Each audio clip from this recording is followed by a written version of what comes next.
Have you ever just paused in the middle of the chaos, and felt the world pressing in on you? The notifications, the opinions, the judgments, the shoulds. You should be more successful by now. You should be more like them. You should care more about what others think. Noise. Relentless, suffocating noise. It's everywhere. And yet, somewhere in that storm, you've probably felt it too. A quiet, inner voice, faint but firm, that whispers, there must be another way. And there is. Over 2,000 years ago, before smartphones, before headlines, before the social web spun us into permanent comparison, there were men and women who stared into the same emotional abyss. They felt the same overwhelm, the same confusion, the same human ache for peace, purpose, and meaning. Their answer? Stoicism. Not as a theory, not as something you read once and forget, but as a way of life, a practice for the soul, a daily discipline to navigate storms, both outside and within. And today, in this first chapter of our journey, we begin with the most urgent challenge: reclaiming your peace in a world that never stops screaming. Because if you cannot find calm, you will be consumed, not by catastrophe, but by distraction, by noise, by the opinions of others that never really knew you, that never really mattered.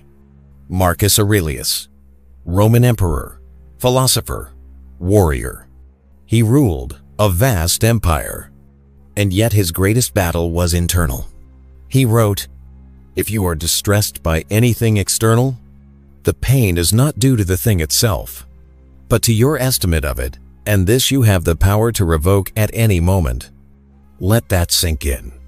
You have the power, not to control the world, but to control how you meet it.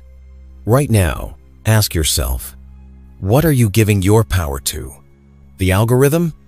The likes? The passive-aggressive comments? The unspoken expectations of people you don't even truly respect? How often do you catch yourself measuring your worth by someone else's lens? This is the mental slavery the Stoics warned us about. They called for a different path, not passivity, not numb detachment, but something higher, a way of moving through the world, rooted in clarity, not chaos, rooted in you, not them. Let's begin with the most foundational advice the Stoics gave. Care less about what others think. Now, this doesn't mean become arrogant. It doesn't mean you stop listening altogether. But it does mean this: stop outsourcing your peace. Because every time you shrink yourself to fit someone else's comfort, every time you hide your truth to avoid judgment, you abandon your post. You desert your inner fortress. You betray yourself. And the Stoics would tell you, that's the real tragedy. Marcus Aurelius wrote in his Meditations, a book he never meant to publish, "It never ceases to amaze me. We all love ourselves more than other people, but care more about their opinion than our own. Why do we do that? Why do we lie awake at night, replaying what they said? Worrying about how we appeared? Ashamed of not fitting in? You were not born to be liked. You were born to be real, to live in harmony with your values, to let your character speak louder than your profile." So, what do you value? Really? What matters to you when everything else is silent? This is where Stoicism begins. Not in books, not in quotes, but in your gut, in your principles. Do you value truth, discipline, kindness, freedom? Then align your actions with them relentlessly. Because when you do, when you live in harmony with your own nature, you experience a kind of freedom that no opinion, no insult, no rejection can ever take from you. That is Stoic peace. And it's not theoretical. It's not poetic fluff. It's a practice, built moment by moment. Let me ask you now, how would your life feel if you stopped performing for approval? If you stopped editing yourself to fit in? If you woke up tomorrow and said, "Today I will live in alignment with who I truly am, not who others want me to be," what would change? What could change? Here's the truth. When you stop caring about being liked, you become respected. You become clear. You become unshakable. People sense it. The ones who matter, they'll stay. The ones who don't will fade. And that's not loss. That's clarity. So today, you take your first step back to yourself, back to your own mind, your own soul. Let the noise rage. Let the world spin. You walk forward in silence, grounded, rooted, stoic. Welcome to the beginning. Let's start with a simple, uncomfortable question. When was the last time you were completely honest? Not just with others, but with yourself? We live in a world where truth has become negotiable, where performance often replaces integrity, where we curate, filter, and polish. Not just our photos, but our personalities. But deep inside, you know when you're not aligned. You feel the discomfort, the split, that uneasy tension, when what you say doesn't match how you feel, when what you show doesn't reflect who you are. And it's exhausting, isn't it? The Stoics understood something profound. You cannot build a peaceful life on a foundation of internal conflict. That's why their second timeless lesson in solving problems with others isn't about strategy or communication hacks. It's about honesty, raw, courageous honesty. Not just telling the truth, but being the truth. Epictetus said it plainly. If you wish to improve, be content to be thought foolish and stupid. In other words, tell the truth even when it costs you, especially when it costs you. Because honesty isn't comfortable. It's not easy, but it is clarifying. It purifies your relationships. It reveals what's real. Ask yourself, how many of your relationships are based on who you truly are versus who you pretend to be to avoid tension? And now ask this, what would your life feel like if everything in it was built around your truth? That's not fantasy. That's what the Stoics practice daily. A life where the inside and the outside match, where your actions mirror your values, where you say what you mean and mean what you say. Let's go deeper. Stoicism teaches that every time we're dishonest, we create friction inside ourselves. We may avoid conflict in the moment, but we sacrifice long-term peace. We tell someone what they want to hear instead of what they need to hear. We nod along to stay agreeable, while secretly feeling disrespected or unseen. We hide our boundaries to keep the peace, only to resent them later. This isn't kindness. It's quiet self-betrayal. Now, let's flip it. Imagine speaking with sincerity every time. Imagine the power of saying, "This is what I believe. This is what I value. This is what I can accept and what I cannot." Not to argue, not to win, but to stand firm in your truth. That is Stoic honesty. It's not harsh. It's not reactive. It's steady. It's clear. It's liberating. Because when you live this way, you no longer need to remember your lies. You don't have to pretend. You're not performing. You're simply being. And that's magnetic. People feel it when you're real. They may not always agree with you, but they'll respect you. They'll trust you. They'll know where they stand. And most importantly, you'll know where you stand. Let's make this practical. Want to cultivate honesty in your daily life? Start with yourself. Before you can be honest with others, you must stop lying to yourself. Ask, am I doing this because it aligns with my values? Or because I'm afraid of disappointing someone? Am I being quiet to keep peace? Or because I don't trust myself to speak up? Am I saying yes because I want to? Or because I'm afraid to say no? These questions will shake you. And that's the point. Because honesty is the gatekeeper of transformation. There is no inner peace without inner alignment. Once you start telling the truth, in your words, your actions, and your silence, everything begins to shift. Some relationships will fall away. Let them. Others will deepen beyond anything you've known. Welcome them. Because when you stop playing roles, you start living your story. And here's the secret most people don't know. Honesty isn't about being blunt.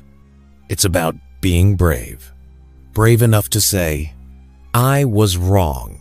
I don't know. I don't know. I need help. I feel hurt. I love you. These are not weaknesses. These are courage in action. And in a world that rewards performance over presence, that praises appearance over authenticity, your truth becomes a revolutionary act. Be that revolution. Live that clarity. Because when you do, you don't just solve problems with people, you dissolve them. You stop attracting drama. You stop feeding resentment. You stop creating confusion.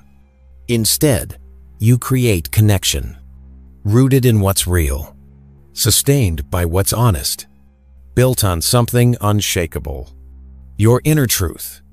This is Stoicism, not as a distant philosophy, but as a daily practice of radical honesty with yourself, with others, with life itself. You deserve that freedom. And those around you, they deserve the real you. Let's meet again in part 3, where we'll uncover how to stop taking things personally and protect your peace from emotional reactivity. Until then, speak your truth, live your values, and watch how your world transforms. Have you ever noticed how deeply words and actions from others can wound us?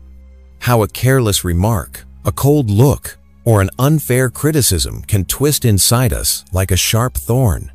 It's as if their behavior becomes a personal attack, even when we know, rationally, it probably isn't. This emotional pain, this heavy burden, it's one of the most common and destructive traps we fall into, taking things personally.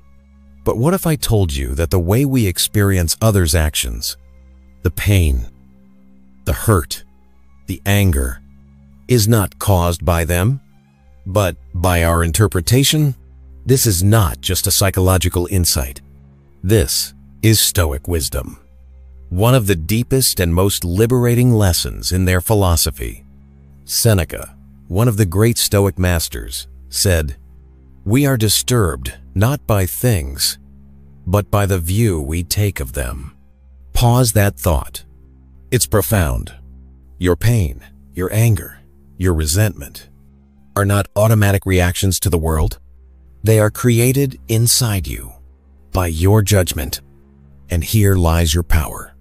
Imagine a world where no one's words or actions could break your peace, where insults, criticisms, or betrayals pass through you like wind through leaves, affecting nothing inside.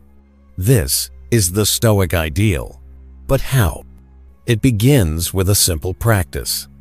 Pause. When you feel that surge of hurt or anger, stop. Take a breath. Remember, this might not be about me at all. Why? Because often, when someone lashes out, it's a reflection of their own pain, their own fears, their own struggles, not yours.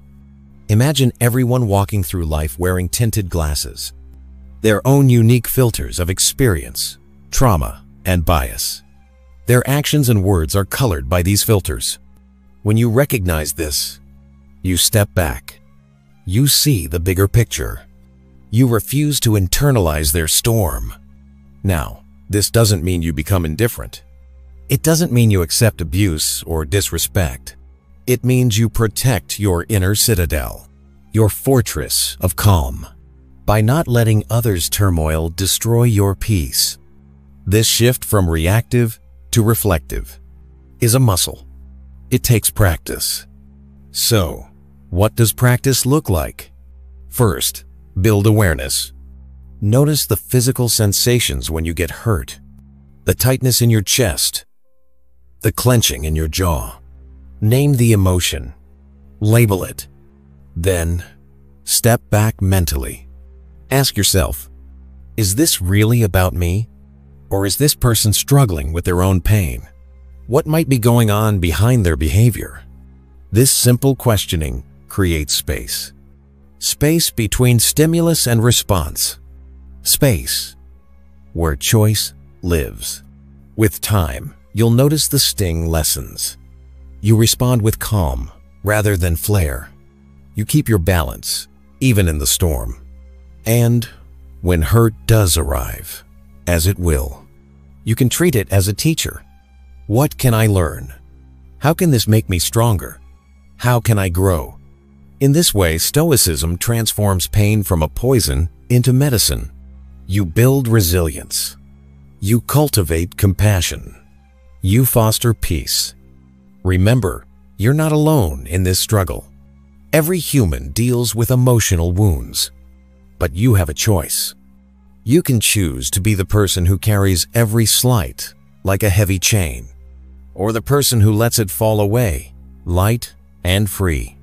Imagine how much lighter your life would feel, how much clearer your mind, how much deeper your connections.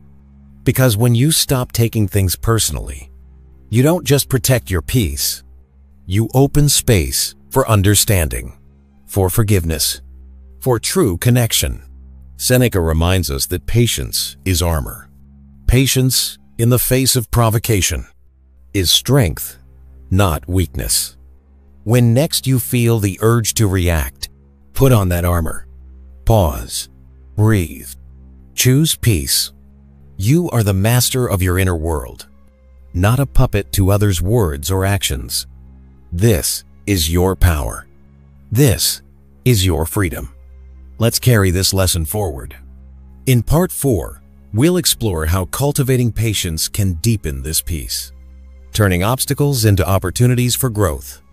Until then, practice the shield of impersonality.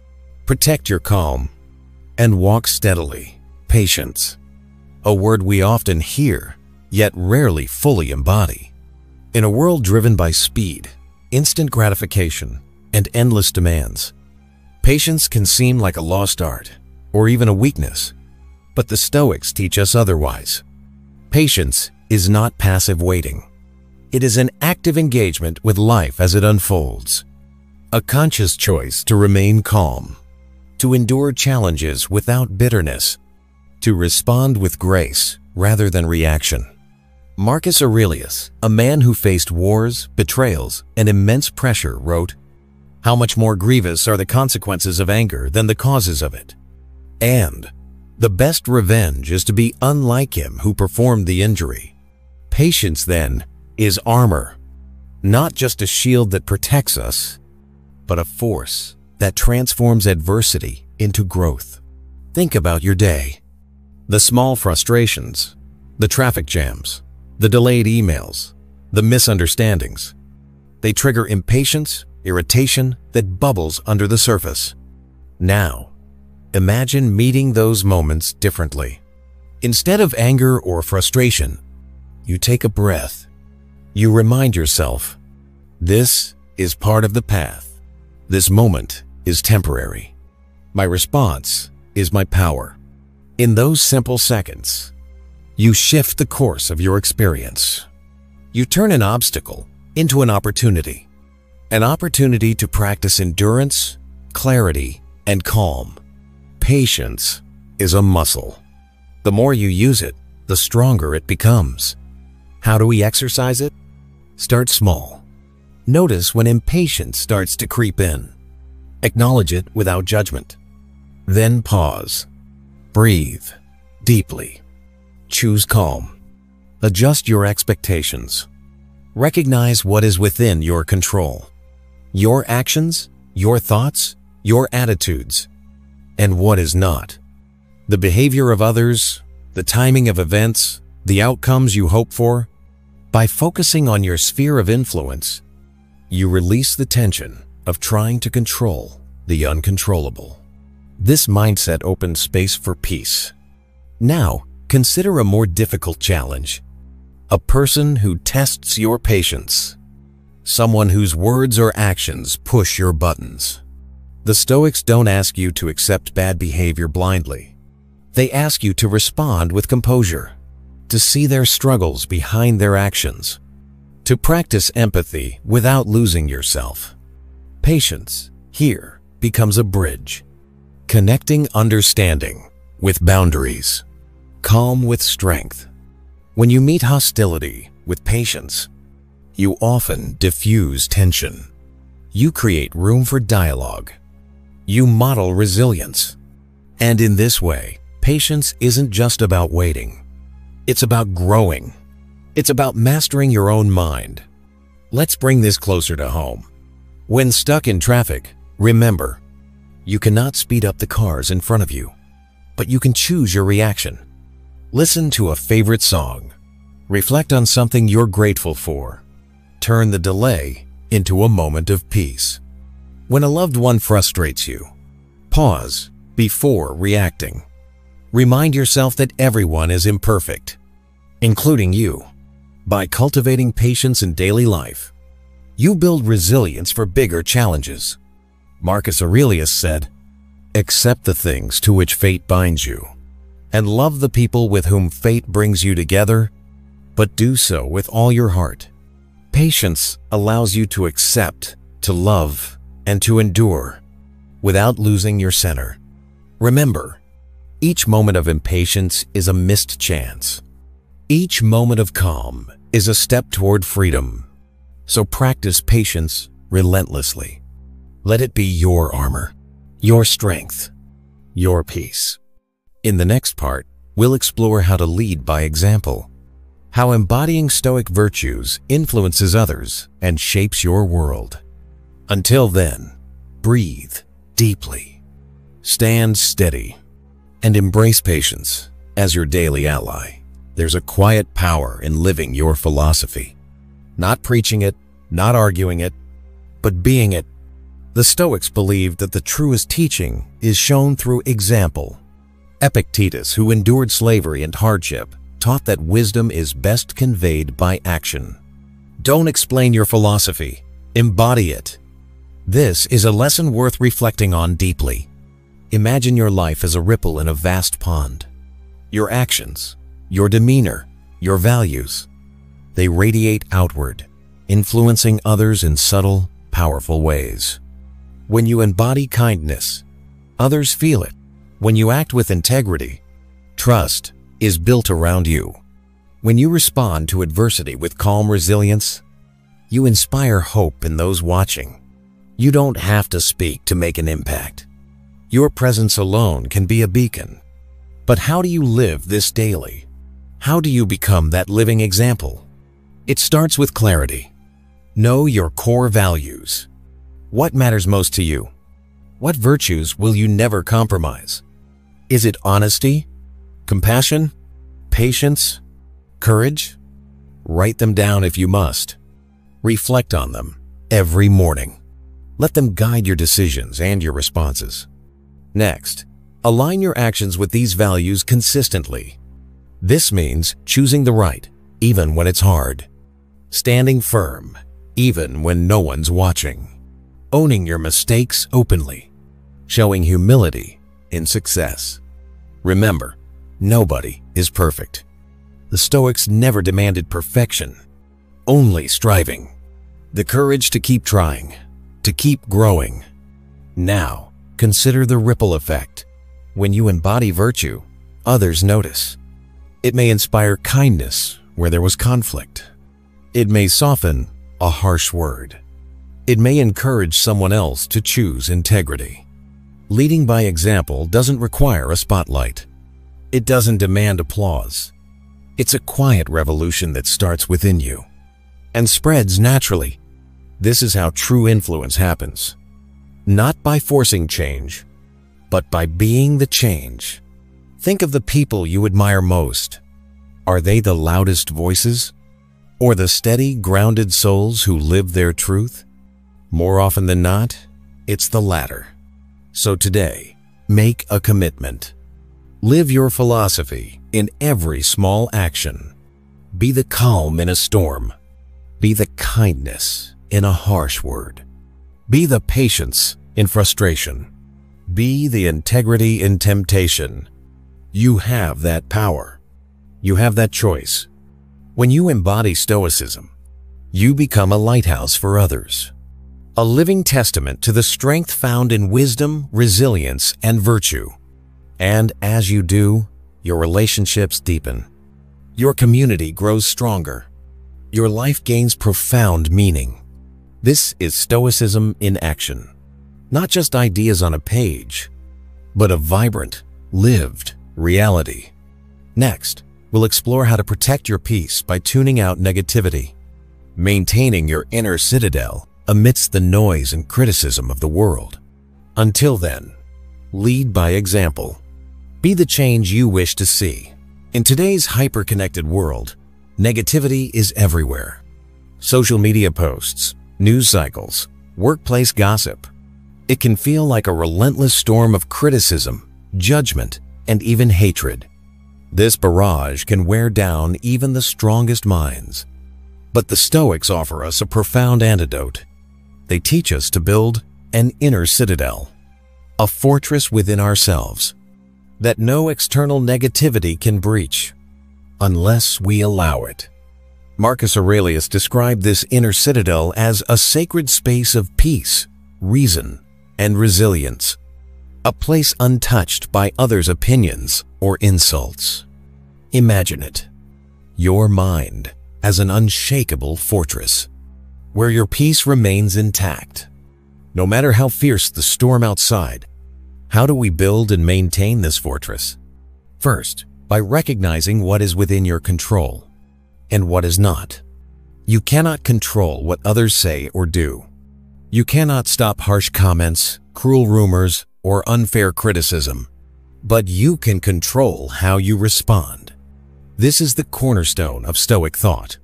Focus your energy only on what you can influence. When negativity comes your way, and it will, you choose whether to absorb it or let it pass. Next, cultivate compassion not for their sake, but for your own peace.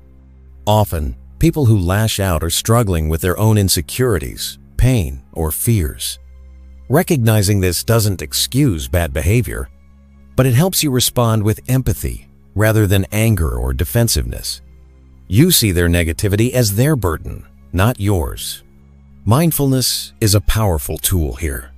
When faced with hateful words or criticism, pause. Breathe deeply. Remind yourself, this moment of negativity is just that, a moment. It will pass.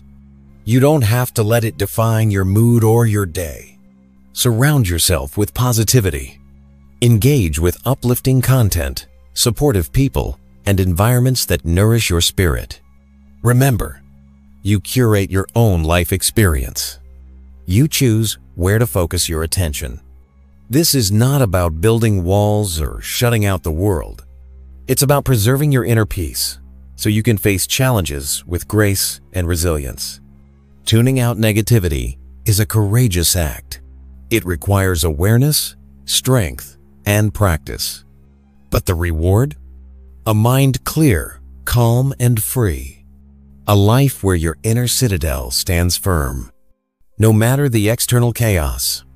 As you cultivate this strength, you'll find that the noise around you grows quieter, and your own voice, calm, confident, and steady, grows louder. Thank you for walking this Stoic journey with us. Remember, true peace is found not in the absence of challenge, but in the mastery of your response. May your inner citadel remain unshakable. May your mind be your fortress, and may your heart be full of calm.